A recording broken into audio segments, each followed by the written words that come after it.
The man stepped down from the truck holding a metal bar. And in that moment I knew someone was going to die on that road. 3 hours under the African sun. That elephant hadn't moved an inch. 7 vehicles stranded, drivers shouting, horns slicing through the hot air, and in the middle of the red dirt road, like a living wall, an adult male elephant. 4 tons of absolute silence. I moved before my mind could catch up with what my body already knew. Back up! Now! I shoved the man against his truck. He cursed at me, spat on the ground. I didn't care, because I saw what no one else there could see. The elephant's ears weren't flapping. His trunk hung low, heavy like a dead limb. And his eyes were empty in a way that chilled my blood. That animal wasn't blocking the road out of stubbornness. He was protecting something. My name is Malik. I've patrolled this savanna for 20 years. And some stories, they don't let you sleep. I ordered everyone back 50 meters. I shouted until my throat burned, threatened to call the police. Eventually, it worked. The noise faded and silence settled over the road. Then I walked, alone, toward 4 tons of wild animal that could end me with a single movement of his head. 20 meters. My heartbeat thudded in my ears. 15. My hands shook. 10. I could feel the heat of his massive body against my skin. He didn't charge, didn't raise his trunk in warning, didn't make a sound. He just looked at me. After 20 years, you learn how to read an animal's eyes.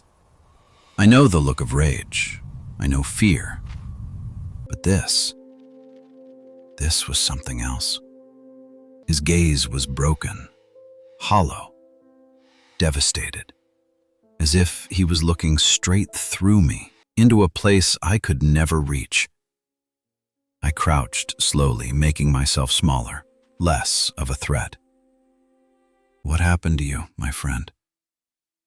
He blinked. Once, slow, as if hearing a calm voice was something he had forgotten still existed. And then I realized he wasn't looking at me. He was looking past me, toward the tall grass at the edge of the road. Something was hidden there, and the way he guarded that direction, it mattered more than his own life. I tried standard protocol, sound deterrence, clapping, shouting in Swahili. I pushed the Jeep siren to its limit. The sound tore through the savanna and disappeared into the distant trees. Nothing. He shifted his weight on those massive legs, but he didn't take a single step. It was like trying to move a mountain that had grown roots. I grabbed the radio. "Base, I need backup immediately. Elephant in an altered state. No response to any stimulus." Static answered back. "Malik, we're 4 hours out. Fire in the Eastern Reserve. All units redirected." 4 hours. I looked at the sky. The sun was already slipping past 3. In 2 hours, night would fall. A stressed elephant surrounded by headlights and impatient drivers in the dark. I'd seen that ending before. It never ends well. Out here, you learn who you are when there's no one left to save you. Sedation crossed my mind. Impossible. My darts were calibrated for smaller animals, and 4 tons of unconscious elephant in the middle of a road would only create another disaster. The drivers started edging closer again. Footsteps on dry earth. Doors slamming, voices rising. The powder keg was about to ignite. Again. And that's when I finally understood. I was treating the elephant like the problem. But what if he was only the symptom? I followed his gaze. The tall grass, leaves moving gently in the late afternoon breeze. The answer was there, just a few meters away. "Stay here," I murmured. "I'll see what you're guarding." I moved around him in a wide arc. His head turned to follow me, but his feet never moved. Those dark eyes never left me. The grass was tall, nearly chest high. I pushed it aside with my hands. The smell reached me first. Sweet, heavy. The smell every ranger knows and never gets used to. The kind that stays with you forever. I parted the grass further, and I saw it. A baby elephant, 5, maybe 6 months old, lying on its side in the flattened grass, completely still, eyes closed, the gray skin already losing the quiet shine of life. No wounds, no blood, no snare. Likely illness, maybe dehydration. The cause didn't matter anymore. I turned slowly. The adult elephant watched me with those hollow eyes, and 20 years of experience collapsed into a single truth that hit me like a blow to the chest. He wasn't blocking the road by instinct. He wasn't confused. He wasn't aggressive. He was keeping vigil over his child. Nature isn't cruel. It's honest. We're the ones who forget how to listen. I stood frozen in the tall grass. There were no words. No manual ever prepared me to stand before a father who refused to abandon his son. I walked back toward the vehicles, slow and deliberate. They surrounded me before I reached the Jeep. "Are you moving that thing or not?" "How much longer?" "I have a meeting in Nairobi." I raised my hand, waited for the last murmur to fade. Then I spoke the only truth there was.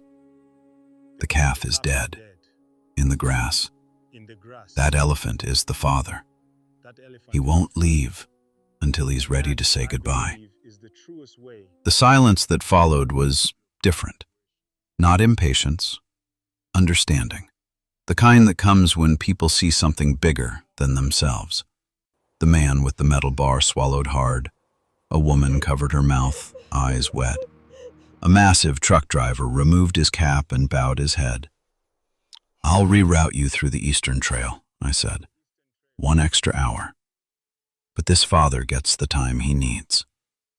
No one argued. No one complained. One by one, engines started. Vehicles turned away in silence.